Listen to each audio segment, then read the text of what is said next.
आज का ये वीडियो क्लास 11 के बच्चों के लिए होने वाला है। आज की इस वीडियो में हम क्लास 11 का हिंदी ऐच्छिक का आपका जो है सैंपल पेपर, प्रैक्टिस पेपर आपका 2 करने वाले। एक तरह से सैंपल पेपर बोल सकते हो, आप प्रैक्टिस पेपर बोल सकते हो।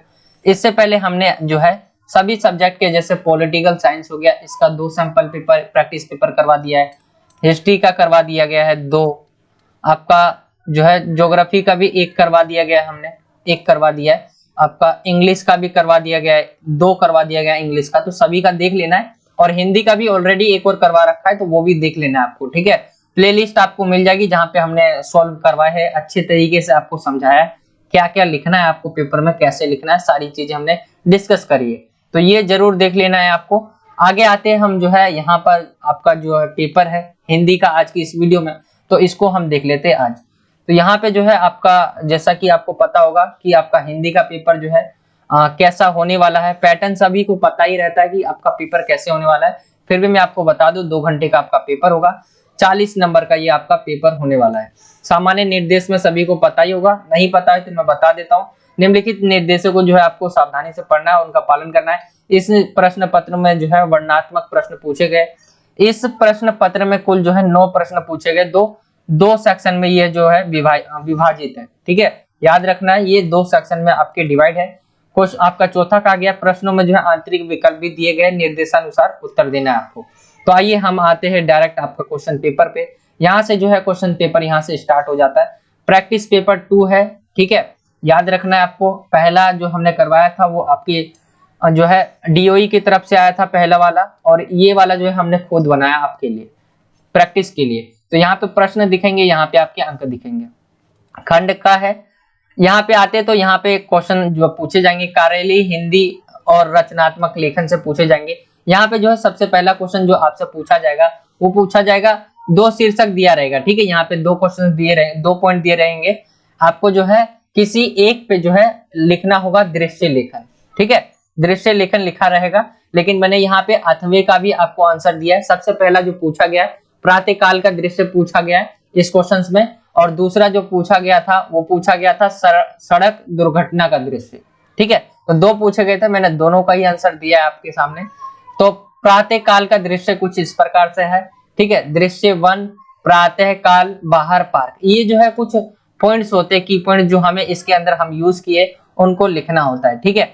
तो यहाँ पे प्रातःकाल बाहर और पार्क, ये आप जो है अपनी मर्जी से निकाल सकते हो, इसमें कोई दिक्कत नहीं है। तो यहाँ पे अगर आप इसका दृश्य पढ़ोगे, दृश्य होता क्या है दृश्य लेखन, आप गए सुबह सुबह, आप सुबह सुबह गए, आपने कोई दृश्य देखा, तो उसको क्या है दृश्य लेखन कहते हैं। और आप जो है उसी को जो है जब लिख के देखते हो वही दृश्य लेखन है। तो यहाँ पे आपको लिखना है प्रातःकाल का दृश्य, कोई भी स्टोरी सा बना देना है। जैसे प्रातःकालीन लाल गोल सूर्य आकाश में छाए बादलों को लालिमा से रंग रहा है, पक्षी जो है अपने घोंसलों को छोड़ने की तैयारी कर रहे, पक्षियों की चहचहाट वर्तमान में वातावरण में संगीत उत्पन्न कर रही है, ठंडी ठंडी हवा चल रही है जिसके कारण पेड़ पौधे झूम रहे हैं, फूलों पर जो है भ्रमर गुंजर कर रहे हैं और फूलों से जो है भीनी भीनी खुशबू आ रही है, यानी थोड़ी थोड़ी खुशबू आ रही है।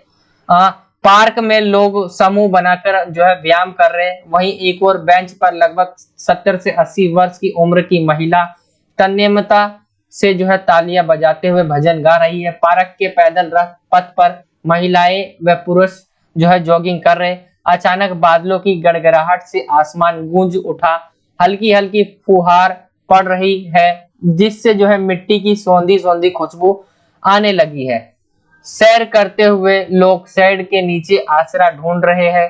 बारिश के कारण यौगिक क्रियाएं करते हुए लोगों ने व्यायाम बंद कर तीव्रता से अपने आसनों को जो है समेट लिया है।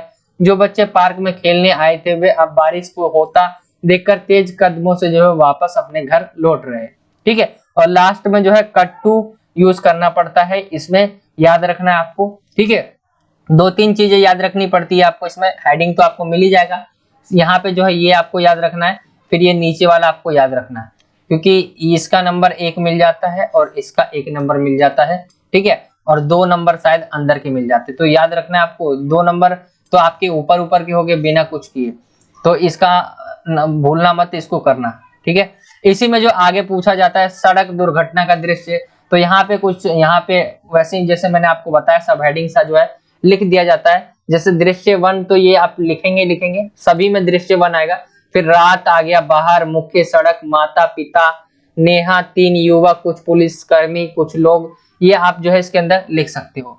ठीक है, तो यहाँ पे जो है दृश्य लेखन सड़क दुर्घटना का है। यहाँ आप देख लीजिए, अब मैं सभी को पढ़ पढ़ के आपको बताने लगे तो बहुत टाइम लग जाएगा। इस तरह से जो आपको दृश्य लेखन जो है लिखना होता है। यहाँ पे जो है 2-3 व्यक्तियों की बातें हो रही है। ठीक है, तो यहाँ पे आपको आज कुछ अलग तरह से दिखेगा क्योंकि यहाँ एक्सीडेंट हुआ है और उसके ऊपर बात हो रही है। ठीक है, तो यहाँ पे आप ऐसे कुछ कर लेंगे और लास्ट में कट टू जो है लिख देंगे। तो यहाँ पे जो है कुछ इस तरह से आप जो है सड़क दुर्घटना का दृश्य कुछ इस तरह से आप लिख सकते हैं। आगे आते हैं हम क्वेश्चन नंबर 2 पे। ठीक है, पहला क्वेश्चन हो गया, दोनों में से कोई एक करना होता है लेकिन मैंने आपको दोनों ही करके यहाँ पे बता दिए गए। आगे आते हैं हम क्वेश्चन नंबर 2 पर। तो यहाँ पे जो पूछा जाएगा आपसे, वो पूछा है क्वेश्चन की जॉब के लिए, आप जॉब लेटर इंग्लिश में होता है ना, हिंदी में जॉब लेटर आपको बताना है। आरोग्य अस्पताल में जो है डेटा प्रविष्टि हेतु कंप्यूटर ऑपरेटर के पद जो है रिक्त है।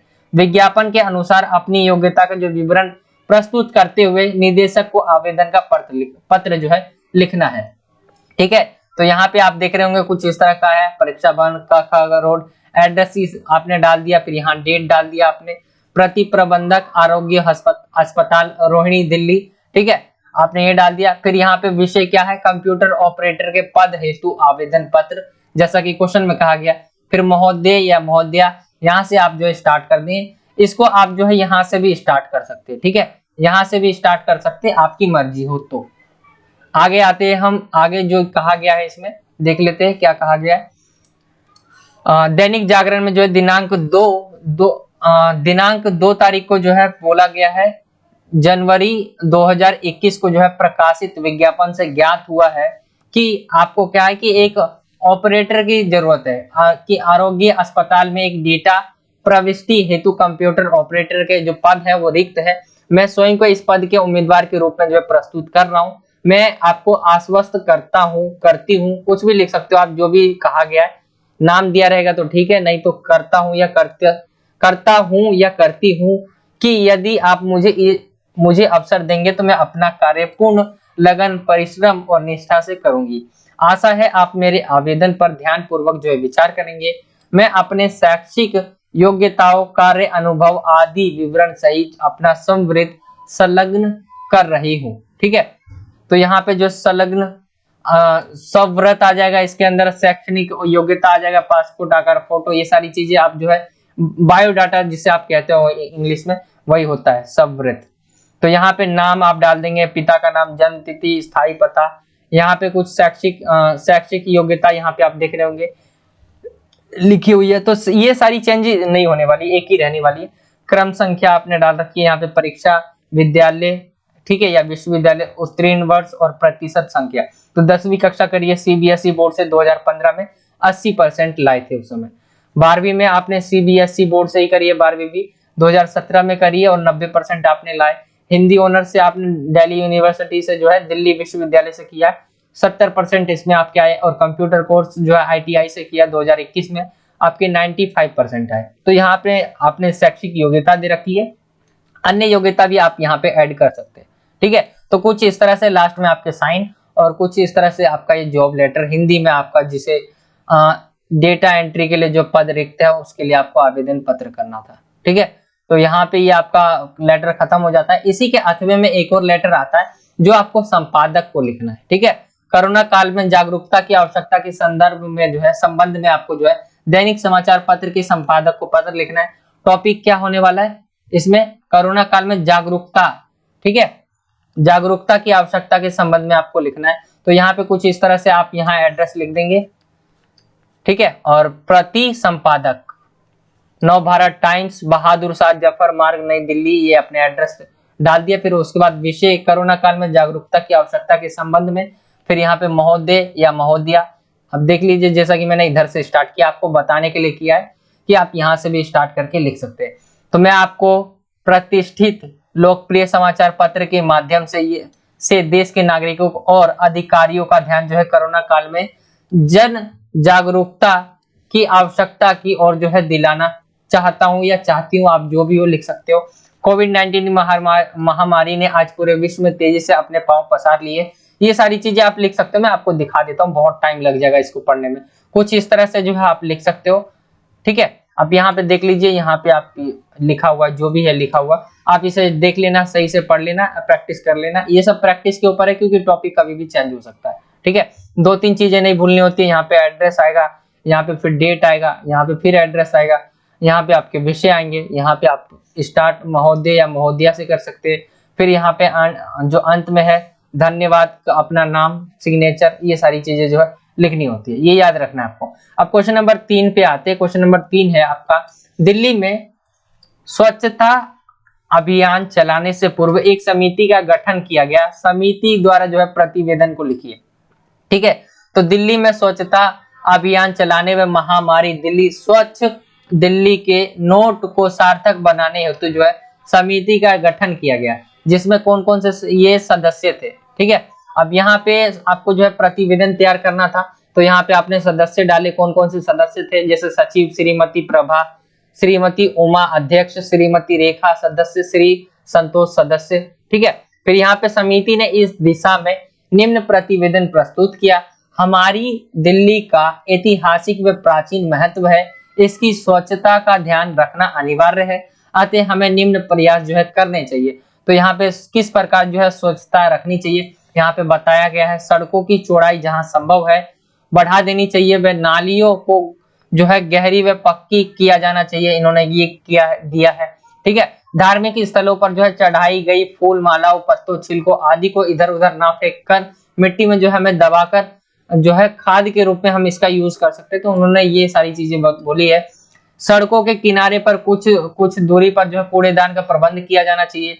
टूटी सड़कों की जो है मरम्मत होनी चाहिए। सड़कों के किनारे जो है पेड़ पौधे व चाराहों पर आकर्षक मूर्तियां आदि लगाई जाए। बिजली के तारों को भूमिगत किया जाए। पुराने जर्जर होती इमारतों की रख रखाव हेतु जो है पुरातत्व विभाग की सेवाएं प्राप्त करें।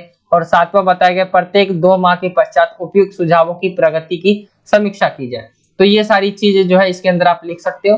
स्वच्छ भारत के लिए था ये, आपका स्वच्छता के ऊपर था, स्वच्छता अभियान, उसके बारे में आपको प्रतिवेदन तैयार करना था। तो लास्ट में आपका डेट आ जाता है, और फिर इसके बाद क्या आ जाता है, सिग्नेचर, हस्ताक्षर अध्यक्ष के, हस्ताक्षर सचिव के, हस्ताक्षर अध्यक्ष सदस्य के, फिर सदस्य के, फिर सदस्य के, ठीक है। तो इनके जो है साइन आ जाते हैं, सिग्नेचर। फिर इसी के अथवा में जो पूछा गया है वो आपसे कार्यव्रत के बारे में पूछा जाता है, कार्यव्रत तैयार करें, ठीक है। सर्वोदय विद्यालय अशोक विहार में जो 20 सितंबर 2000, आप कुछ भी डाल सकते हो, यहाँ पे मैंने छोड़ दिया आपके लिए कि आप कुछ भी जो है इसमें डाल सकते हो, ठीक है। यहाँ पे आप 2022 ही डाल दो, मर्जी है आपकी। को वार्षिक जो है खेलकूद जो है प्रतियोगिता आयोजन समिति की बैठक संपन्न हुई, उसमें जिन विषयों पर चर्चा हुई, जो निर्णय लिए गए, उन पर जो है आपको कार्यव्रत तैयार करना है। अब खेल कूद प्रतियोगिता आयोजन समिति की बैठक हुई थी, इनमें जो भी निर्णय लिए गए आपको उसका जो है कार्यव्रत तैयार करना है। तो सर्वोदय विद्यालय अशोक विहार नई दिल्ली खेलकूद, नई दिल्ली की खेलकूद प्रतियोगिता आयोजन समिति की बैठक का कार्यव्रत। विद्यालय के प्रधानाचार्य कक्षा में दिनांक ये आप यहाँ पे डाल सकते हो, डेट, ठीक है। 2022 आप डाल दो अपनी मर्जी से, अगर डेट नहीं दे रखा है तो सही है, आप डाल सकते हो, बाकी डेट वैसे भी नहीं देता है। को प्रातः 10 बजे जो है वार्षिक खेलकूद प्रतियोगिता के आयोजन से संबंधित बैठक संपन्न हुई।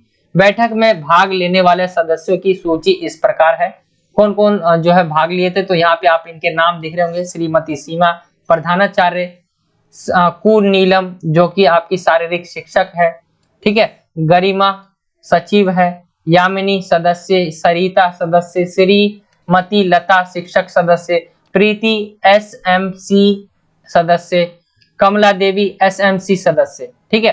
तो यहाँ पे कुछ सदस्यों के नाम लिख दिए। अब यहाँ पे बैठक प्रारंभ करने से पूर्व प्रधानाचार्य ने सभी सदस्यों का जो है स्वागत किया, वह पिछली बैठकों में लिए गए निर्णयों पर बातचीत की। जो भी इससे पिछला बैठक था उनके ऊपर उन्होंने बातचीत की। सामान्य चर्चा के पश्चात जो है सचिव द्वारा बैठक में बताया गया कि विद्यालय में वार्षिक खेलकूद प्रतियोगिता का प्रस्ताव रखा गया है।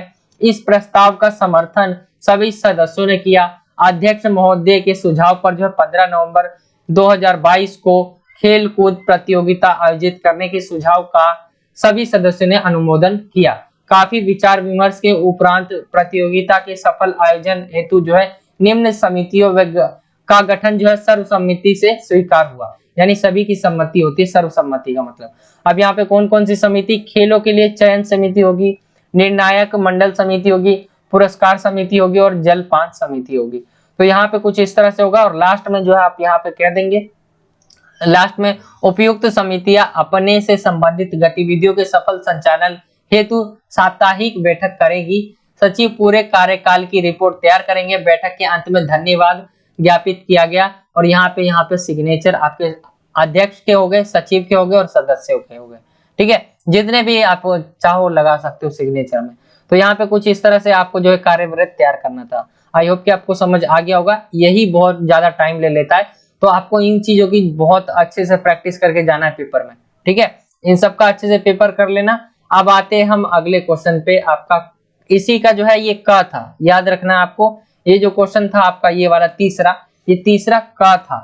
ठीक है, क का आंसर देना था आपको। क में से किसी दो में से एक का आंसर देना था। अब ख यहाँ से स्टार्ट हो जाता है आपका।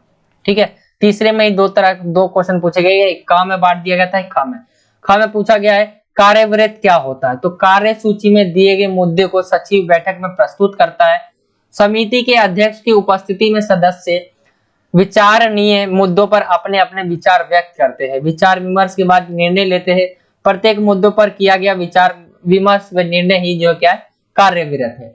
ठीक है, तो कार्यवृत्त याद करके रखना है क्या है, इंपॉर्टेंट है आपके पेपर से रिलेटेड ये क्वेश्चन है। क्वेश्चन नंबर आपका जो है इसी में अथवा पूछा गया है मुख्य टिप्पणी से आप क्या समझते हैं। ठीक है, नोटिंग भी पूछ सकता है या मुख्य टिप्पणी पूछ ले। तो मैंने यहाँ नोटिंग आपको बता दिया है, मुख्य टिप्पणी को नोटिंग भी कहते हैं। तो यहाँ से उससे आप क्या समझते हैं, तो किसी भी विचाराधीन पत्र अथवा प्रकरण को निपटाने के लिए उस पर जो राय मत आदेश या निर्देश दिया जाता है उसे टिप्पणी कहते हैं। एक बार दोबारा देख लो, किसी भी विचाराधीन पत्र अथवा प्रकरण को निपटाने के लिए उस पर जो राय मत आदेश या निर्देशित जो निर्देश है वो दिया जाता है तो उसे ही टिप्पणी कहते हैं। टिप्पणी लेखन की प्रक्रिया को हम टिप्पण या नोटिंग कहते हैं। टिप्पण मुख्य दो प्रकार के होते हैं, एक सहायक स्तर पर टिप्पण और दूसरा अधिकारी स्तर पर टिप्पण। ठीक है, तो टिप्पणी और टिप्पण दोनों आपको समझ आ गया होगा। ये आपका ख का जो था आपका क्वेश्चन था और इन दोनों में से आपको एक करना था। ठीक है, और क्वेश्चंस के नंबर में आपको नहीं बता रहा हूं, तो यहाँ आपको जो है दिख जाएगा नंबर। जैसे ये आपका 2 नंबर का था। ठीक है, तो ये आपको याद रखना है। आपने वैसे भी सैंपल पेपर इससे पहले वाला देख लिया होगा जहां पे क्वेश्चंस भी आपको बता दे रहे होंगे। आगे आते हैं हम क्वेश्चन नंबर 4 पे। तो एक अच्छे प्रतिवेदन को लिखने के लिए हमें क्या किन किन बातों का जो है ध्यान रखना चाहिए, किन्हीं 4 बातों के बारे में आपको बताना है। 4 नंबर का ये। ठीक है, तो यहाँ पे मैंने आपको टोटल जो है 7 पॉइंट लिख के दे दिए है। पहले रूपरेखा बनाना है, तथ्यों का संकलन, ठीक है, विवेकपूर्ण निष्पक्ष अध्ययन हो गया, विचारों का की प्रामाणिकता, विषय जो है केंद्रित अध्ययन, सही निर्णय और अनावश्यक विस्तार से जो है बचना। तो ये आपके टोटल जो है 7 पॉइंट यहाँ पे लिखे, आप 4 लिखने, आपको कोई 4 एक्सप्लेन कर देना है। अब नाटक और फिल्म की पटकथा में अंतर पूछा गया। इसमें नाटक और फिल्म की पटकथा में क्या अंतर होता है, तो यहाँ पे आपके जो है टोटल 5 पॉइंट लिख दिए। नाटक और फिल्म की पटकथा में अंतर, यहाँ पे हेडिंग है ये आपकी। ठीक है, और यहाँ से स्टार्ट हो जाता है। नाटक के दृश्य जो है लंबे होते हैं और फिल्म जो है छोटे होते हैं। ठीक है, नाटक के क्या होता है, दृश्य जो लंबे होते हैं, आपने अपने घर में भी देखा होगा नाटक, तो उसमें क्या होता है वो कई दिन चलते रहते हैं। लेकिन फिल्म क्या होता है बहुत छोटे होते हैं, वो 3 घंटे में, ज्यादा से ज्यादा 3 घंटे में वो खत्म हो जाते हैं। नाटक के घटना स्थल सीमित होते हैं, फिल्म के असीमित। अब घटना स्थल का मतलब है, आप देखोगे नाटक तो किसी एक घर के ही अंदर, किसी एक क्षेत्र के अंदर ही चलता रहता है। ठीक है, लेकिन आप फिल्म देखोगे आप तो कहीं आज दिल्ली में तो कल उसका पता नहीं कहाँ रहेगा, बिहार में रहेगा। ठीक है, या मुंबई में चला जाए या दूसरे देश ही चला जाए, तो फिल्म जो है वो उसका जो स्थान होता है वो सीमित नहीं होता है। ठीक है, तो ये आप इसके अंदर डाल सकते हो। आगे देखते हैं हम, आगे अगले पॉइंट पे आते हैं। तो नाटक क्या है, एक सजीव कला माध्यम है। ठीक है, नाटक में कथा का विकास रेखीय होता है, फिल्म में विकास कई प्रकार से होता है। ठीक है, तो ये आप पॉइंट्स इसके अंदर डाल सकते हो। ये आपका था क्वेश्चन 4 नंबर का था। ये दोनों में से कोई एक करना था आपको, अथवा दे रखा है इसमें। नहीं, इसमें अथवा नहीं दे रखा आपका, ठीक है। तो यहाँ पे आपको दोनों ही क्वेश्चन करने थे, 2-2 नंबर का शायद ये था आपका। नंबर देख लेना, मैंने पहले ही बता रखा आपको नंबर। आते अब अगले पे, सेक्शन बी पे, खंड ख पे, पाठ्य पुस्तक से पूछा गया आपसे क्वेश्चन है ये, ठीक है। जो भी किताब है आपकी बुक है उससे पूछा गया है। निम्नलिखित प्रश्नों में से किन्हीं 2 प्रश्नों के आंसर देना आपको 50 से 60 शब्दों में, 6 नंबर का क्वेश्चन, यानी 3-3 नंबर के क्वेश्चन होने वाले। तो पूछा गया है, पिता की आंखें लोह साई की ठंडी सलाखें है से क्या तात्पर्य है। तो यहाँ पे अगर आपने बुक रीड किया होगा, चैप्टर रीड किया होगा, तो आपको पता होगा कवि ने पिता की आंखों को लोह साई की ठंडी सलाखें बताया है। यह उपमान प्रतीक रूप में प्रयुक्त किया है। यौवना अवस्था में पिता तेजस्वी और रोबदार रहे होंगे, पर बुढ़ापे और गरीबी ने उन्हें तेज को उनसे छीन लिया। जो भी उनकी तेज थी, जो भी उनकी रोशनी थी वो छीन लिया। उनका उत्साह ठंडा पड़ चुका था, भाषा सहज सहर सरल भावपूर्ण थी। यानी मतलब जब वो तेजस्वी थे तो वो उनका जो है बहुत नाम था, ठीक है, रोब था उनका। लेकिन जैसे वो बुढ़ापे और गरीब हुए तो उनका क्या, तेज मतलब बहुत सारी चीजों में आ जाएगा आपका। उनकी जो औकात थी, एक तरह से मैं वर्ड ही ऐसा यूज कर रहा हूँ, औकात थी, औकात हो जाए, कम हो जाए, या बहुत सारी चीज जो फेमस था वो कम हो जाए, ठीक है। तो ये सारी चीजें हो जाएगी। ख जो पूछा गया है, बादलों का वर्णन करते हुए जो है कवि को कालिदास की याद क्यों आती है। क्वेश्चन आपका ख है।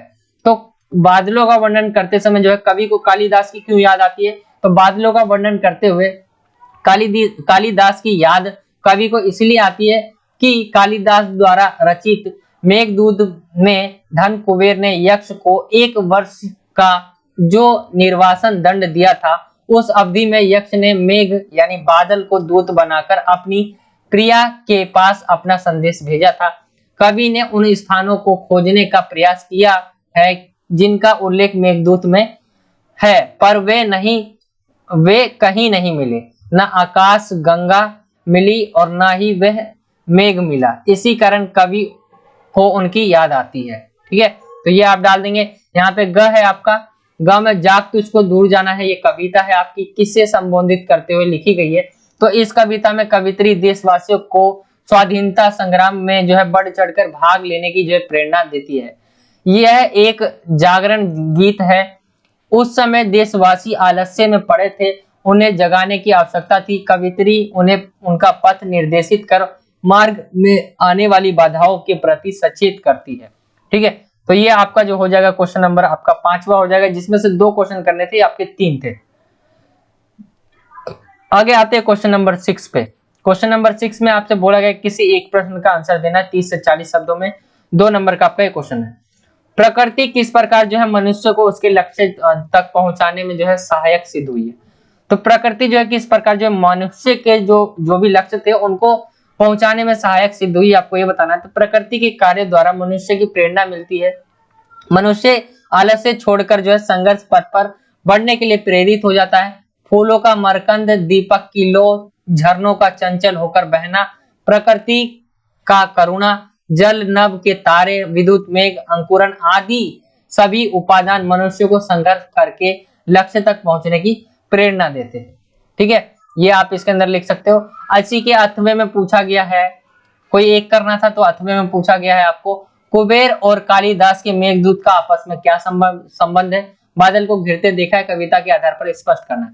तो कुबेर और कालिदास के मेघदूत का जो है आपस में क्या संबंध है। तो कालिदास द्वारा रचित मेघदूत में धनपति कुबेर ने यक्ष को 1 वर्ष का जो निर्वासन दंड दिया था, उस अवधि में यक्ष ने मेघ यानी बादल को जो है दूत बनाकर अपनी प्रिया के पास अपना संदेश भेजा था। तो ये इससे रिलेट करता है, आपस में ये संबंध थे इनके।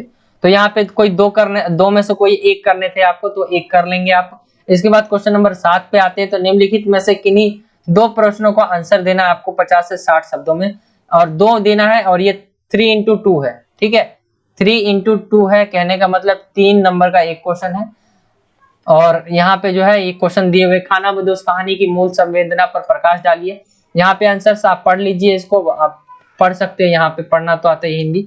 यहाँ पे आप पढ़ लेना यार, बहुत ज्यादा टाइम हो जाएगा, लंबी बहुत ज्यादा वीडियोस बन जाएगी। मैं आपको क्वेश्चन दिखा दे रहा हूँ, क्वेश्चन के आंसर भी दिखा देता हूँ। ज्योतिबाई फुले और सावित्री कैसे एक और मिलकर 11 हो गए? तो ज्योतिबाई फुले ने आपस में क्या मिलकर पूरा स्त्री शिक्षा के जो मिशन है उसको पूरा किया था। उन्होंने जो किसानों और अछूतों की झुग्गी झोपड़ियों में जाकर जो है लड़कियों को पाठशाला भेजने का जो है आग्रह किया था। यहाँ पे बहुत सारे इनके काम थे ज्योतिबाई फुले से उन्होंने किया, जिससे जो है एक मिलकर 11 हो गए। ठीक है, एक और एक मिलकर 11 हो गए। ये था आपका जो है क्वेश्चन नंबर 7वां का खा। और इसके बाद जो है ग है, कोई दो करने थे आपको। तो यहाँ पे हमें विकलांगों के प्रति कैसा व्यवहार करना चाहिए, तो ये आप चैप्टर भी नहीं पढ़ोगे तो भी आपको पता चल जाएगा। हमें विकलांगों के मतलब उन्हें वो हमारे जितने नहीं आ सकते, मतलब अगर वो हम तक ना पहुंच पाए तो हमें क्या करना चाहिए, उनका साथ देना चाहिए ताकि हमारे साथ वो खड़े हो सके। तो ऐसे में हम क्या क्या हेल्प कर सकते हैं उनकी। ठीक है, कोई भी मनुष्य अपने आप में पूर्ण नहीं है, ये तो रियली बात है। ठीक है, हम सभी में कोई ना कोई कमी अवश्य होती है। अंततः हमें विकलांगों के साथ समानता का व्यवहार करना चाहिए। विकलांगों के प्रति हो रहे अन्याय व शोषण के खिलाफ संघर्ष करना चाहिए। विषम परिस्थितियों में उनकी सहायता करनी चाहिए। उनके प्रति दया नहीं, प्रेम व सौहार्दपूर्ण व्यवहार करना चाहिए। ठीक है, यहाँ पे इसे काट दीजिए, दया व आएगा यहाँ पर, दया व प्रेम सौहार्दपूर्ण जो है व्यवहार करना चाहिए। ठीक है, तो यहाँ पे आप ये सब लिख देंगे ग में, और यहाँ पे आपका क इस तरह से हो जाएगा ख और ग। तीनों में से आपको कोई दो करने हैं। ठीक है, दो प्रश्नों का आंसर देना और 3-3 नंबर के हैं आपके। अब आगे आते हैं क्वेश्चन नंबर 8वें पे। 8वां क्वेश्चन है, इसमें आपको एक क्वेश्चन का आंसर देना है। क्वेश्चन देख लेते हैं। का पूछा गया, असगर ठेकेदार के साथ जो है जसदेव को आता देखकर सूबे सिंह क्यों बिखर पड़ा और जसदेव को मारने के पीछे का क्या कारण था। ठीक है, तो असगर ठेकेदार के साथ जसदेव को आता देखकर सूबे सिंह बिखर पड़ता है, क्योंकि सूबे सिंह जो है सामंती प्रवृत्ति का व्यक्ति है, जो किसनी के बाद मानव को अपनी कुत्सा का शिकार बनाना चाहता है। वह अपनी मनसा पूरी न होने के कारण जो गुस्से में आता है। उसे लगता है कि जसदेव उसकी मनमानी को रोकने का दुस्साहस कर रहा है। इसी कारण क्या हुआ, जसदेव को जो है मार मार कर अधमरा कर देता है। तो रीजन क्या था, ये था, आपको पता चल गया। अब ख पे आते हैं, तो इसमें जो पूछा गया है, कहानी का शीर्षक गूंगे है, जबकि कहानी में एक ही गूंगा पात्र है। इसके माध्यम से लेखक ने समाज की किस जो है प्रवृत्ति की ओर संकेत किया है। तो इस कहानी का शीर्षक गूंगा ना होकर गूंगे है, क्योंकि ठीक है, गूंगा ना होकर गूंगे है कहा गया है। गूंगा ना होकर गूंगे है, क्योंकि इस कहानी का मुख्य पात्र उन सभी गूंगों का प्रतीक मात्र है जिनकी संवेदनाएं मर गई है। इसके माध्यम से लेखक ने दिव्यांगों के प्रति जो है समाज में व्याप्त संवेदनहीनता की प्रवृत्ति की ओर संकेत किया है। यह कहानी मानव की जो है शोषण से मुक्ति का मार्ग दिखाती है कि सभी लोग समाज में दिव्यांगों को जो है सामान्य मनुष्य की तरह जो है समझे तथा उनके साथ जो है मानवीय व्यवहार करें। आगे आते हैं, फिर क्वेश्चन नंबर 9वां आ जाता है आपका। 9वां जो है क्वेश्चन नंबर 9वें का है, जो 1 नंबर का है। पूछा गया पहला है, मकबूल को याद कराए कि भाषण में एक फारसी का शेर क्या क्या था। ठीक है, मकबूल को याद कराए कि भाषण में एक फारसी का शेर क्या था। तो कस्बे कमाल कुन की अजीजत जहां नबी कस बेमकाल नियर जद अजीजे मन, यह शेर लघु भाषण में याद कराया गया था। ठीक है, 1 नंबर का आपका ये था। इसी में जो है अथवा पूछा गया है, अथवा देख लेते हैं इसका। 1 नंबर का ये भी है, नौकरी छोड़ने के बाद जो है मोतीलाल क्या करते थे। तो नौकरी छोड़ने के बाद कहानी, उपन्यास, नाटक और चित्रकला में उनकी रुचि थी। तो क्या है, नौकरी छोड़ने के बाद मोतीलाल जो है पढ़ने में व्यस्त हो जाते थे या कविता करने लगते थे। तो एक नंबर का है, कोई एक विशेषता आपको लिखनी है। फिर इसी में जो है क हो जाता है आपका, फिर ख आता है। ठीक है, 9वें का ही ख आता है। अब इनमें से भी आपको 2 प्रश्नों का आंसर देना है। इनमें मकबूल दुकान पर बैठे बैठे किस प्रकार की चित्रकारी करता था। तो क्या है, कभी या तो दाढ़ी वाले पठान की बना लेता था, बकरी के बच्चे का चित्र बना लेता था, मजदूर का चित्र, धूंघट की औरत आदि जैसे जो है ये चित्र बनाया करता था। इसमें ही आगे देखते हैं, क्वेश्चन नंबर आपका दूसरा आ जाता है। क्या किसी वस्तु का अभाव या अधूरापन मनुष्य के लिए प्रेरणादायी सिद्ध हो सकता है। तो हाँ, मोटिवेशन आ जाता है कि उसके पास है लेकिन मेरे पास नहीं होते हुए भी मैं ये करके दिखा सकता हूँ। ठीक है, तो आपने ऐसी सारी चीजें रियल में ही होती है कि किसी वस्तु के पास, किसी व्यक्ति के पास क्या है, किसी वस्तु का अभाव है या अधूरापन है, मनुष्य के लिए प्रेरणादायी सिद्ध हो सकता है। ठीक है, अब जैसे कि आप देखेंगे कितने गरीब से गरीब व्यक्ति आज जो है कहां कहां तक छू रखे, आसमान तक, लेकिन वही अभी के उस समय के अमीर भी है, वो भी नहीं छू पाए उतना आसमान तक। ठीक है, मतलब इतने फेमस नहीं हो पाए या इतना आगे नहीं बढ़ पाए वो अपनी लाइफ में। तो उनका क्या है, उनके पास होते हुए नहीं बढ़ पाए और इनके पास नहीं था तो भी बढ़ गए। तो एक मोटिवेशन होता है। ठीक है, आप ये सारी चीजें लिख सकते हो अपने व्यू से। आगे बढ़ते हैं अगले क्वेश्चन की तरफ। इसी में तीसरा जो है, मकबूल फिदा हुसैन का व्यक्तित्व कैसा था? तो बड़ा ही रचनात्मक था। यदि कोई भी घटना उसके समक्ष होती तो तब वह दुकान के पास रहते उस घटना का क्या चित्र बनाने लग जाता था। वह सदा उन चीजों की कृति बनाते थे जो उनके पास रहती थी। उनके चित्रकला के प्रति प्रतिभा देखकर उनके पिता अत्यंत प्रसन्न हुए थे। सिंहगढ़ नाम की फिल्म देखकर उनके जीवन पर बहुत बड़ा प्रभाव भी पड़ा। उस फिल्म का पोस्टर देखकर उनके मन में ऑयल पेंटिंग के प्रति जो है जिज्ञासा उत्पन्न हुई।